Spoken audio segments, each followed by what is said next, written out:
ক্রীড়া মন্ত্রণালয়ের উপদেষ্টা মহোদয় জনাব আসিফ সাহেব যিনি হয়েছেন, কোটা আন্দোলনের যে যে স্টুডেন্টরা আছে বা যে সমন্বয়কের ভেতরে একজন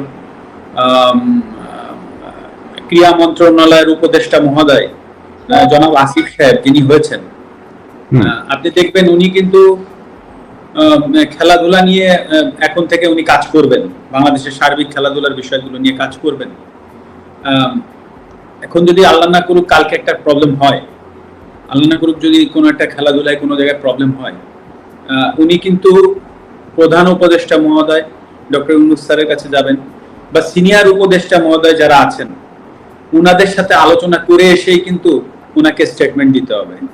ইটস ভেরি সিম্পল, কারণ উনি একটা দায়িত্বশীল জায়গায় আছেন। তো হুট করেই একটা সমস্যার সমাধান উনি একা কিন্তু এসে এই আপনাদের সামনে মানে প্রেসের সামনে হুট করে বলে ফেলতে পারবে না। তো দায়িত্বশীল জায়গাগুলো কিন্তু অনেক কিছু চিন্তা করে কথা বলতে হয়।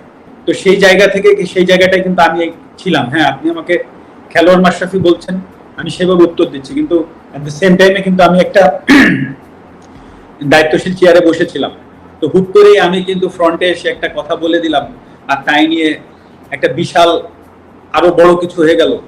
সেটার ট্যাকেল দেওয়ার ক্ষমতা আদৌ আমার আছে কিনা, বা বর্তমানে যারা কাজ করবেন তাদেরও কিন্তু এই জিনিসগুলো ভেবেচিন্তে কাজ করতে হবে। তো এটা কিন্তু ভেরি সিম্পল ব্যাপার। তো আমি যেটা বলতে যাচ্ছি যে হ্যাঁ, আমি ব্যর্থ হয়েছি, কিন্তু আসলে আমারও তো সীমাবদ্ধতা আছে বা ছিল, এটাও কিন্তু সত্য কথা।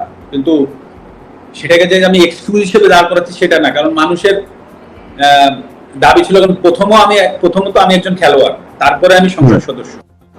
আমি খেলোয়াড় থেকে আমার পরিচয় মাশরাফি না হলে আমি অবশ্যই ওই সংসদ সদস্যে আমার যে ডাক নাম ছিল, আমার নড়াইলের মানুষ চিন্ত কৌশিক নামে, সেই নামে আমি নিশ্চয়ই সংসদ সদস্য হইতে পারতাম না।